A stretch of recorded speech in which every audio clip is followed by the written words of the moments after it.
Assalamualaikum warahmatullahi wabarakatuh. Salam sejahtera untuk kita semua. Perkenalkan, nama saya Ervina Maulida, dosen dari Program Studi Pendidikan Administrasi Perkantoran Fakultas Ekonomi dan Bisnis Universitas Negeri Jakarta. Video ini merupakan bagian dari pernyataan diri dosen dalam unjuk kerja Tridharma Perguruan Tinggi untuk sertifikasi dosen tahun 2026 pada bidang pendidikan dan pengajaran. Pada video ini, saya akan menyampaikan gambaran umum terkait dengan pelaksanaan pembelajaran mata kuliah Manajemen Sumber Daya Manusia yang mencakup capaian pembelajaran, materi, metode, media, interaksi, dan sistem penilaian. Selanjutnya, saya akan menampilkan implementasi pembelajaran pada materi konsep dasar MSDM dan tantangannya di era globalisasi. Sebagai contoh proses pembelajaran yang saya laksanakan di kelas. Mata kuliah Manajemen Sumber Daya Manusia merupakan mata kuliah berbobot 3 SKS yang terdiri dari 16 pertemuan termasuk UTS dan UAS. Mata kuliah ini membekali mahasiswa dengan pengetahuan dan keterampilan dalam mengelola sumber daya manusia serta memahami keterkaitannya dengan strategi organisasi. Pembahasan mata kuliah meliputi peran dan tantangan MSDM, strategi pengelolaan keragaman dan kesetaraan, sistem kompensasi, keselamatan dan kesehatan kerja, penilaian kinerja berbasis teknologi, MSDM internasional, perencanaan tenaga kerja, analisis pekerjaan, rekrutmen dan seleksi, perencanaan karir, serta pelatihan dan pengembangan sumber daya manusia. Perencanaan pembelajaran disusun dengan menyelaraskan capaian pembelajaran lulusan, capaian pembelajaran mata kuliah, sub CPMK, materi, aktivitas pembelajaran, serta teknik dan instrumen penilaian. Dengan demikian, setiap aktivitas pembelajaran diarahkan untuk mendukung ketercapaian kompetensi mahasiswa secara terukur. Mata kuliah ini mendukung capaian pembelajaran. Yang pertama, menunjukkan sikap bertanggung jawab atas pekerjaan di bidang keahliannya secara mandiri. Yang kedua, menginternalisasi semangat kemandirian, kejuangan, dan kewirausahaan. Ketiga, mampu menunjukkan kinerja mandiri, bermutu, dan terukur. Dan yang terakhir, mampu mengambil keputusan secara tepat dalam konteks penyelesaian masalah di bidang pendidikan dan administrasi perkantoran. Adapun capaian pembelajaran mata kuliah atau CPMK, mata kuliah ini adalah yang pertama, diharapkan mahasiswa mampu memahami dan menguasai pengetahuan dan kompetensi tentang pentingnya pengelolaan sumber daya manusia dalam organisasi dan perusahaan yang terus berkembang, baik secara lokal, nasional, maupun internasional. Yang kedua, diharapkan mahasiswa mampu memahami dan menganalisa isu-isu dan permasalahan dalam manajemen sumber daya manusia secara komprehensif. Dan yang terakhir, diharapkan mahasiswa mampu mengimplementasikan ilmu manajemen sumber daya manusia dalam kegiatan organisasi maupun bisnis, serta mengimplementasikan berbagai strategi manajemen SDM dalam menghadapi tantangan dan kendala yang dihadapi dalam rangka mendukung pencapaian tujuan organisasi. Capaian tersebut dijabarkan ke dalam 11 sub CPMK, mulai dari kemampuan mahasiswa dalam memahami dan mengidentifikasi konsep dasar MSDM dan tantangannya di era globalisasi, bagaimana mahasiswa memahami dan mengidentifikasi strategi pengelolaan SDM, menguasai dan mengaplikasikan konsep dasar sistem kompensasi, mengidentifikasi dan menyusun rancangan program K3 bagi SDM, menguasai dan menyusun penilaian kinerja berbasis teknologi, mengidentifikasi dan menganalisa konsep dan praktik MSDM internasional dan tantangannya, lalu mampu mengidentifikasi dan mengaplikasikan perencanaan manajemen, mampu mengidentifikasi dan menganalisis pekerjaan dalam suatu organisasi, mengidentifikasi dan mengaplikasikan prosedur rekrutmen, seleksi dan orientasi, mampu mengidentifikasi dan merancang tahapan perencanaan karir, dan yang terakhir sub CPMK-nya adalah diharapkan mahasiswa mampu mengidentifikasi dan merancang program pelatihan dan pengembangan karir. Proses pembelajaran dilaksanakan dengan pendekatan student-centered learning sehingga mahasiswa tidak hanya menerima penjelasan dosen tetapi juga terlibat aktif di dalam kelas. Metode utama yang diterapkan adalah case-based learning dan project-based learning. Melalui case-based learning, mahasiswa menganalisis permasalahan nyata dalam pengelolaan sumber daya manusia. Mahasiswa mengidentifikasi akar masalah, menghubungkan kasus dengan konsep MSDM, mendiskusikan alternatif penyelesaian dan menyampaikan rekomendasi yang dapat dapat diterapkan oleh organisasi. Sementara itu, melalui Project Based Learning, mahasiswa menghasilkan berbagai produk pembelajaran seperti analisis kasus, rancangan program MSDM, e-poster, dan artikel ilmiah. Kegiatan ini direncanakan akan membawa mahasiswa untuk mampu memperoleh pengalaman belajar yang kontekstual, bermakna, relevan dengan kebutuhan organisasi. Asesmen dilakukan secara berkelanjutan melalui penilaian kinerja, portofolio, observasi, tes, dan rubrik penilaian. Komponen penilaian terdiri dari tugas, presentasi sebesar 20%, ujian tengah semester sebesar 30%, ujian akhir semester berbasis proyek sebesar 40%, serta partisipasi aktif sebesar 10%. Ujian tengah semester dilaksanakan melalui produk e-poster, sedangkan ujian akhir semester berupa artikel berbasis proyek. Penilaian ini akan memperhatikan originalitas karya dari mahasiswa, kelengkapan substansi, kualitas analisis, penggunaan teori dan referensi, kualitas komunikasi, serta integritas akademik. Pada aktivitas studi kasus, penilaian mencakup partisipasi, kemampuan bekerja sama, kemampuan memberikan pendapat, berpikir kritis, kedisiplinan, dan tanggung jawab. Mahasiswa wajib mengikuti sekurang-kurangnya 80% pertemuan dengan kriteria kelulusan minimal yaitu C atau rentang 56 sampai dengan 60. Sedangkan nilai C- menyatakan bahwa mahasiswa tersebut dinyatakan tidak lulus. Sebagai contoh implementasi, pada pertemuan pertama mahasiswa mempelajari materi konsep dasar MSDM dan tantangannya di era globalisasi. Sub CPMK pada pertemuan ini adalah mahasiswa mampu mengidentifikasi konsep dasar MSDM, mengidentifikasi berbagai tantangan MSDM di era globalisasi, serta mengimplementasikan konsep dasar MSDM dalam menghadapi tantangan tersebut.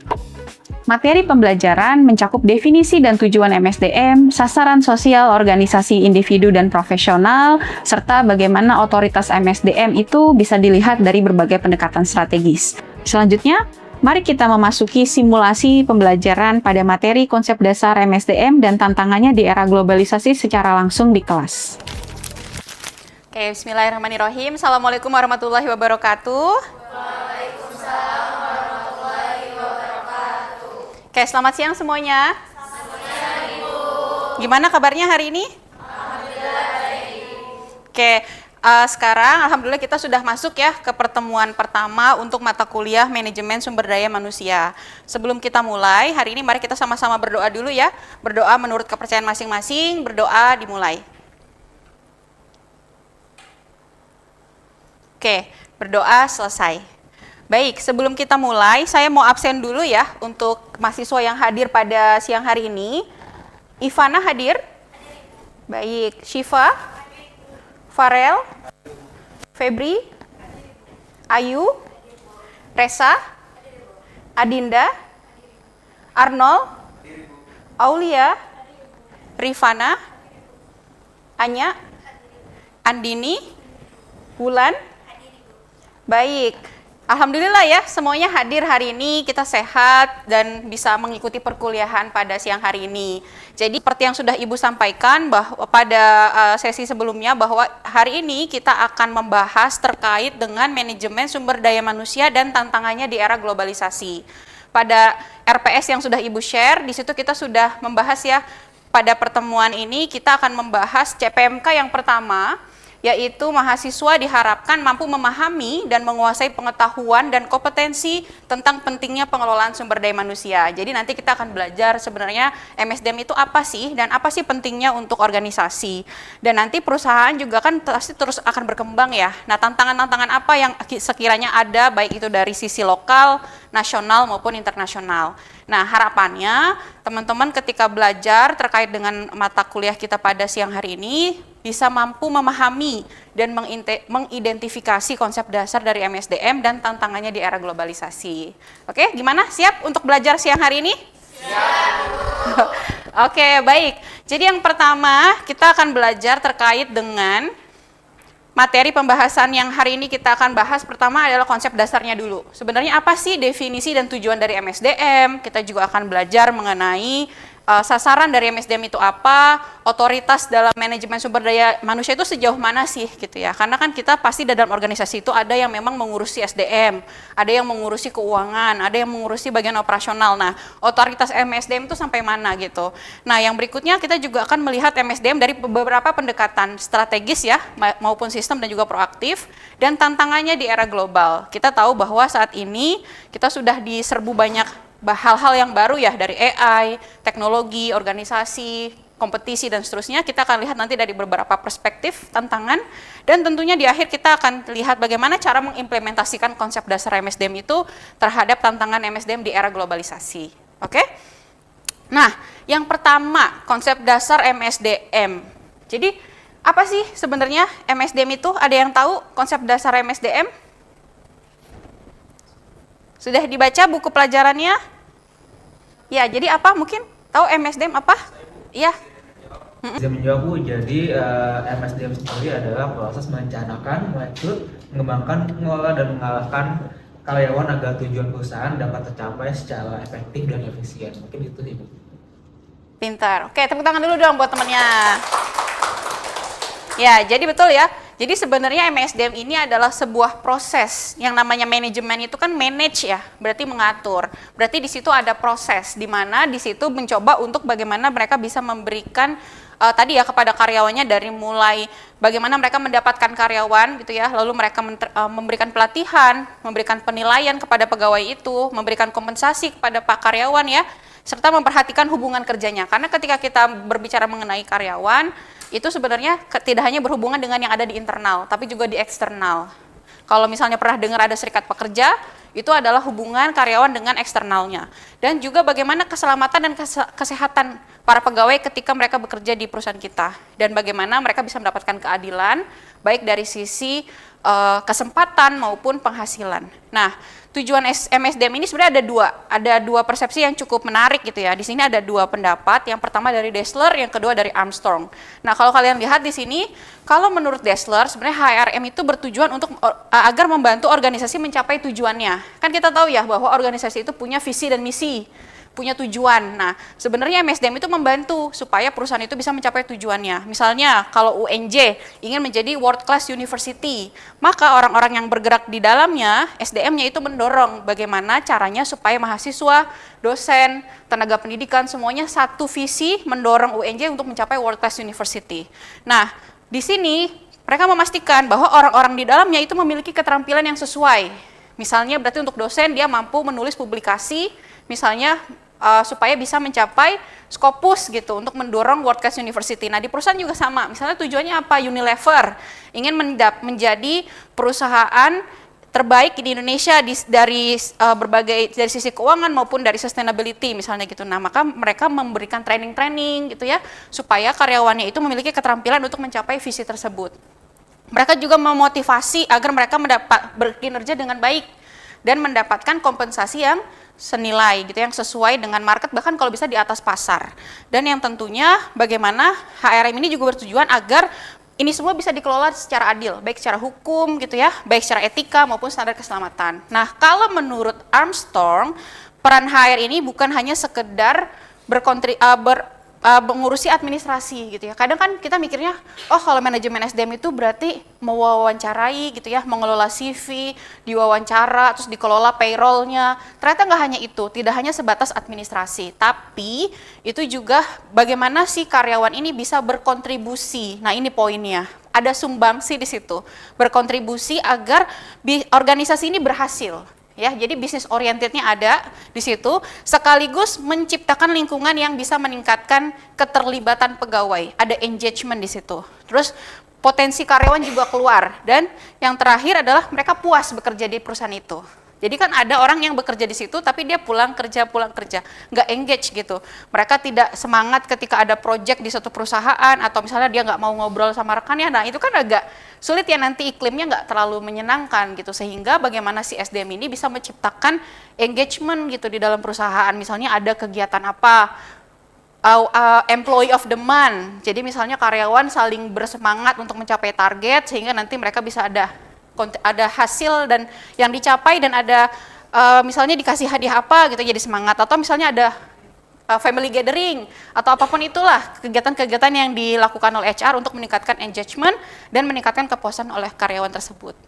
Nah, yang berikutnya, ketika kita bahas konsep dasar MSDM, yang namanya manajemen sumber daya manusia itu pasti ada sasaran yang ingin dicapai. Kayak kita sebagai manusia kan kita juga punya sasaran ya.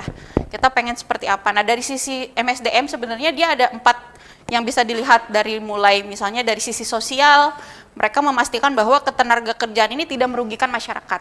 Apalagi di sini di era sustainability, kita pasti harus memikirkan people, planet dan profit ya.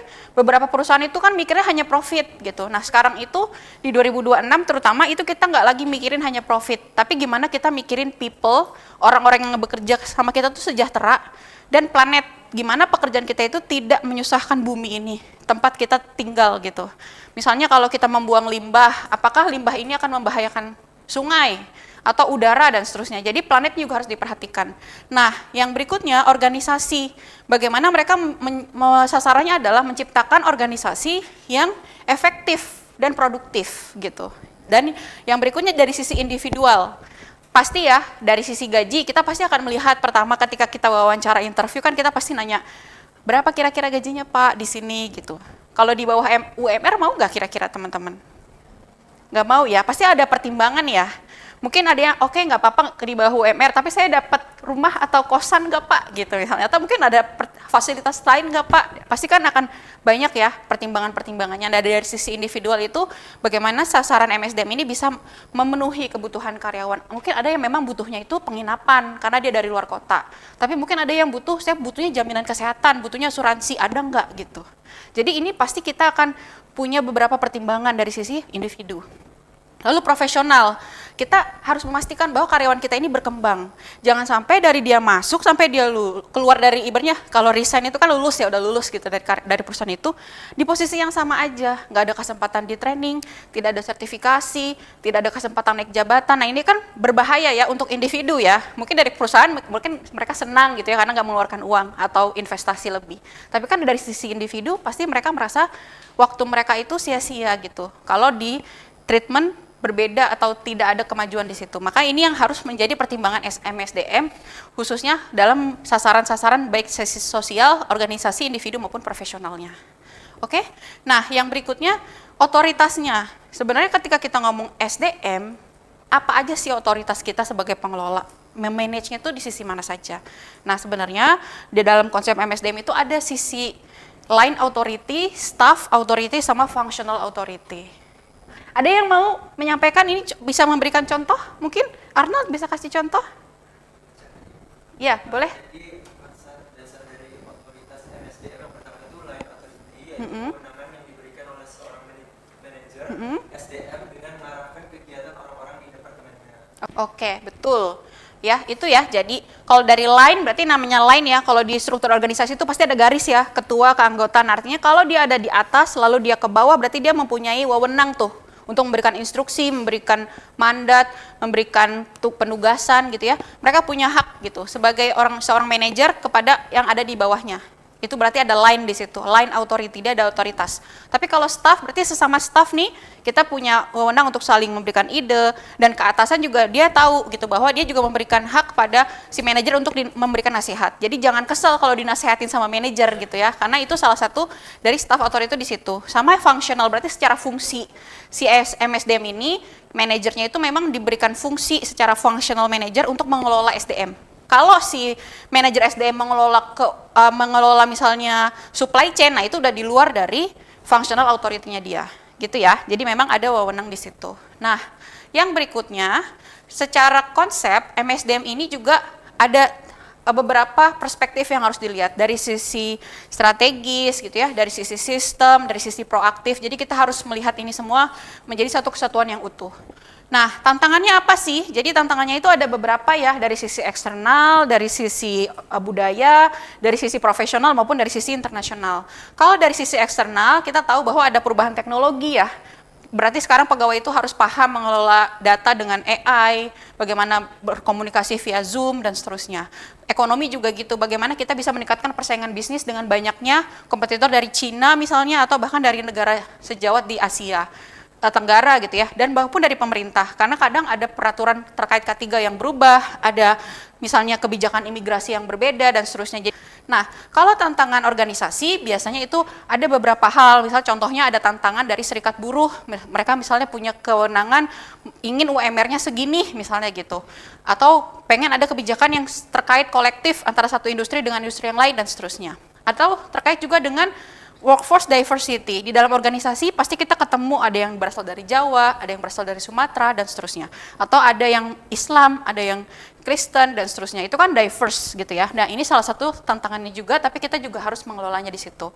Lalu budaya organisasi itu juga sama menjadi salah satu tantangan, karena ini yang akan menentukan roda pergerakan organisasi.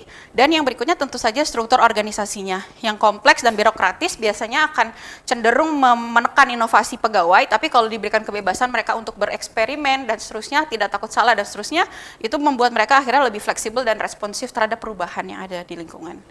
Nah, kalau dari segi profesionalitas, tentunya di sini kita lihat ya, kita harus belajar bagaimana sebenarnya kita harus terus belajar supaya lebih terampil, mengikuti perkembangan zaman. Lalu dari segi peran, MSDM juga sekarang tidak hanya sebagai fungsi administratif gitu ya, tapi juga strategis, sehingga ketika pimpinan ingin memberikan sebuah masukan atau perubahan dalam organisasi lalu kita dilibatkan, kita juga harus siap memberikan aspek strategis dari sisi SDM. Dan kita juga ada etika dan tanggung jawab sosial ya. Jadi tadi yang saya bilang people, planet, profit, tiga-tiganya harus dipertimbangkan ketika kita membuat kebijakan terkait SDM. Dan tentunya pembelajaran yang berkelanjutan juga satu hal yang perlu kita pelajari di sini. Nah, yang berikutnya dari sisi internasional, pasti kita tahu ada perbedaan budaya dalam, misalnya kalau kita ada di dalam Unilever, dia adalah perusahaan yang ibaratnya ada di multinasional gitu ya. Ketika kita bicara Unilever berarti ada beberapa norma yang mungkin terkait dengan perusahaan di pusatnya di Eropa. Lalu misalnya di sini perubahan hukum dan regulasi, perbedaan antara di internasional dengan nasional juga sesuatu yang orang SDM itu harus nanti challenge ya untuk bisa aktif menangani. Lalu yang berikutnya ada manajemen tenaga kerja global. Kita harus tahu bagaimana kalau kita mengelola tenaga kerja dari luar negeri. Misalnya kita menerima rekrutmen dari tenaga kerja asing untuk bekerja di perusahaan kita, ada kebijakan-kebijakan yang mungkin berbeda, penanganan terkait dengan birokrasi, imigrasi dan seterusnya, kita juga nanti akan belajar di situ. Dan bagaimana ketika kita juga memberikan penugasan gitu ya kepada karyawan kita gitu ya untuk bekerja di luar negeri. Oke? Nah, baik, sekarang waktunya kuis ya. Tadi saya sudah mencoba menjelaskan terkait dengan apa yang sudah kita pelajari. Jadi silahkan teman-teman bisa klik ya. Di sini ada link join di joinmyquiz.com. Nanti dimasukkan game code-nya 165953. Oke? Saya mulai ya. Oke. Sudah? Siap? Siap. Oke.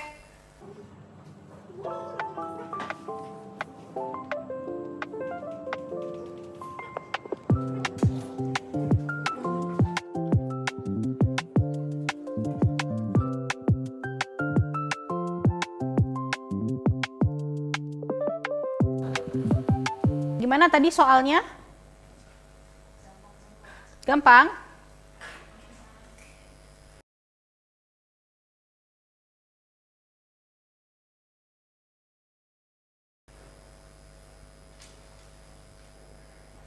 Oke, berhasil ya. Di sini saya lihat kalian sudah bisa memahami ya, mayoritas sudah bisa menjawab dengan benar. Di sini tingkat presentasinya lumayan tinggi ya, completion rate-nya 89%. Kalian bisa mendapatkan rata-rata skornya juga 100 ya. Nanti yang masih ada salahnya, nggak usah khawatir, kita bisa baca-baca lagi materinya untuk dipelajari lagi di pertemuan berikutnya atau di rumah ya. Baik. Oke, baik. Tadi kita sudah ya mengerjakan kuis untuk pelajaran kita hari ini. Selanjutnya kita coba refleksi dulu. Apa sih yang kalian pelajari dari sesi kita hari ini? Mungkin ada yang mau memberikan kesimpulan, silahkan.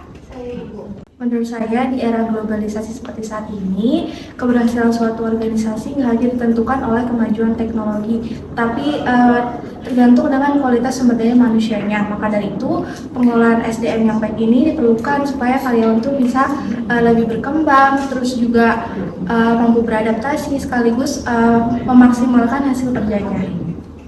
Oke, Bagus sekali kesimpulannya ya, terima kasih. Berarti kamu udah mulai memahami pentingnya manajemen sumber daya manusia. Baik, siapa lagi yang memberikan kesimpulan? Oke, ya silakan. Oke, kesimpulannya menurut saya itu manajemen sumber daya manusia merupakan faktor penting dalam keberhasilan suatu organisasi.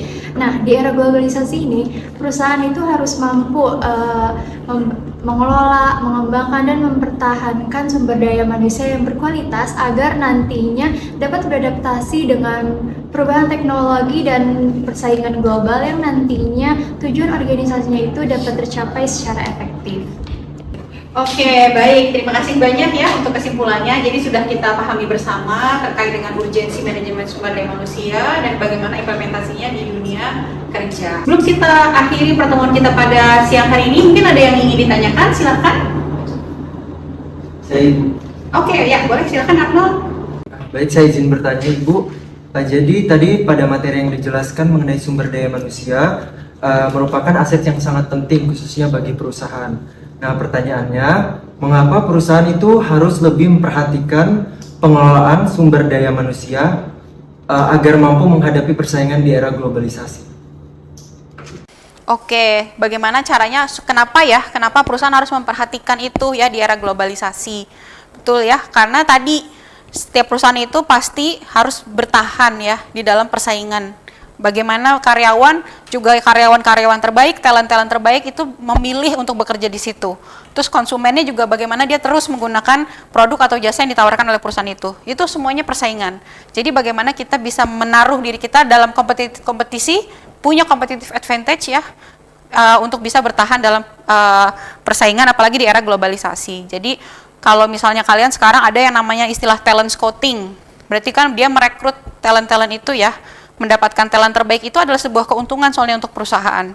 Makanya mereka pasti punya standar tertentu dan kita harus bersaing di situ sebagai perusahaan untuk bisa mendapatkan orang-orang terbaik di perusahaan kita. Sama halnya dengan tadi ya di era globalisasi, itu semuanya terus berubah. Kalau kita tidak belajar, terus meningkatkan kompetensi, pasti kita akan tertinggal gitu. Jadi mengelola SDM ini sangat penting supaya kita bisa terus bertahan dan tadi bisa mencapai tujuan organisasi yang sudah dicita-citakan oleh organisasi. Oke, baik, bisa dipahami semuanya untuk materi kita pada siang hari ini? Oke, siap kita ketemu lagi minggu depan? Siap. Oke, nanti untuk baca-baca di rumah, bisa baca lagi di buku yang sudah menjadi rujukan kita, ada dari Dassler dan juga Armstrong, dan minggu depan kita akan masuk ke pembahasan pekan kedua, yang akan membahas terkait dengan strategi pengelolaan MSDM berdasarkan prinsip keragaman dan juga kesetaraan dalam pekerjaan ya. Terima kasih banyak semuanya, sampai ketemu lagi minggu depan. Kurang lebihnya mohon maaf. Assalamualaikum warahmatullahi wabarakatuh. Waalaikumsalam warahmatullahi wabarakatuh. Oke, terima kasih. Demikian pemaparan mengenai mata kuliah manajemen sumber daya manusia yang saya ampu. Video ini menggambarkan bagaimana saya mengintegrasikan capaian pembelajaran, materi, teknologi digital, dan asesmen dalam proses pembelajaran untuk mendukung pencapaian kompetensi mahasiswa. Terima kasih atas perhatian Bapak dan Ibu. Wassalamualaikum warahmatullahi wabarakatuh.